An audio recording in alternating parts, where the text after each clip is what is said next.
TED is 30. The World Wide Web is celebrating this month its 25th anniversary. So I've got a question for you. Let's talk about the journey, mainly about the future. Let's talk about the state. Let's talk about what sort of a web we want. So 25 years ago then, I was working at CERN. I got permission in the end, after about a year, to basically do it as a side project. Wrote the code. I was at first, I suppose, the first user. There was a lot of concern that people didn't want to pick it up because it would be too complicated. A lot of persuasion, a lot of wonderful collaboration with other people, and bit by bit, it worked. It took off. It was pretty cool. And in fact, a few years later, in 2000, 5% of the world population were using the World Wide Web. 2007, 7 years later, 17%. So 2008, we formed the World Wide Web Foundation, partly to look at that and worry about that figure. And now here we are, 2014, and 40% of the world are using the World Wide Web. Obviously, it's and counting. Obviously, it's increasing. I want you to think about both sides of that. Okay, obviously, to anybody here at TED, the first question you ask is, what can we do to get the other 60% on board as quickly as possible? Lots of important things. Obviously, it's going to be around mobile, but also I want you to think about the 40%.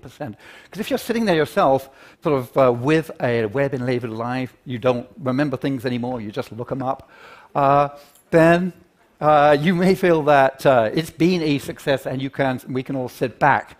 But in fact, it's been a success. There's lots of things. There's Khan Academy, for crying out loud. There's Wikipedia. There's a huge number of free ebooks that you can read online. Lots of wonderful things for education.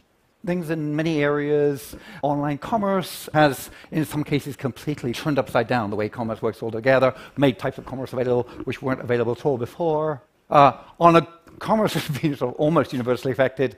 Government, not universally affected, but very affected, and in a good day, lots of open data, lots of e-government. So lots of things which are visible happening on the web. Also lots of things which are less visible. The healthcare, late at night, when they're worried about what sort of cancer somebody they care about might have. When they just talk across the internet to somebody who they care about very much in another country.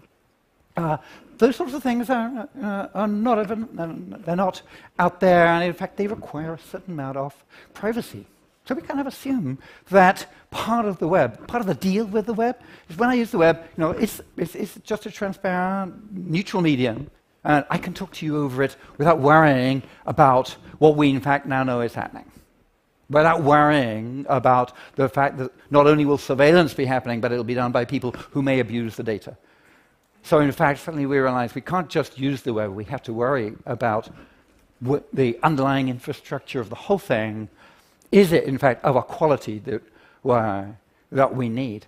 We revel in the fact that it's got a wonderful, we have this wonderful free speech that we can talk to, we can tweet, and lots and lots of people can see our tweets, except when they can't. Except when actually Twitter is blocked from their country, or in some way the way we have tried to express ourselves has put some information about the state of ourselves, the state of the country we live in, which isn't available to anybody else. So we must protest and make sure that censorship is cut down and the web is opened up where there is censorship. We love the fact that the web is open. It allows us to talk. Anybody can talk to anybody. It doesn't matter who we are. And then we join these big social networking companies, which are in fact sort of effectively built as silos, so that it's much easier to talk to somebody in the same social network than it is to talk to somebody in a different one. So in fact, we're sort of sometimes limiting ourselves. And we also have this, if you've read the book about the filter bubble phenomenon is that we love to use machines which help us find stuff we like. So we love it when they learn what things we like to click on, and so the machine automatically feeds us the stuff that we like, and we end up with this rose-colored spectacles view of the world called a filter bubble. So here are some of the things which maybe threaten the sort of web we have. What sort of web do you want? I want one which is not fragmented into lots of pieces. Some countries have been suggesting they should do in reaction to the recent surveillance. I want a web which has got for example, is a really good basis for democracy. I want a web where I can use healthcare with privacy and where there's a lot of health data, clinical data is available to scientists to do research. I want a web where the other 60% get on board as fast as possible. I want a web which is such a powerful basis for innovation that when something nasty happens, some disaster strikes, then we can respond by building stuff to respond to it very quickly. So those are just some of the things that I want. I mean, from a big list, obviously it's longer. You have your list. I want us to use this 25th anniversary to think about what sort of a web we want. You can go to web@25.org and find some links. There are lots of sites where people have started to put together a Magna Carta, a Bill of Rights for the web. How about we do that? How about we decide these are, in a way, becoming fundamental rights, the right to communicate with whom I want. What would be on your list for that Magna Carta? Let's crowdsource a Magna Carta for the web. Let's do that this year. Let's use the energy from the 25th anniversary to crowdsource a Magna Carta for the web.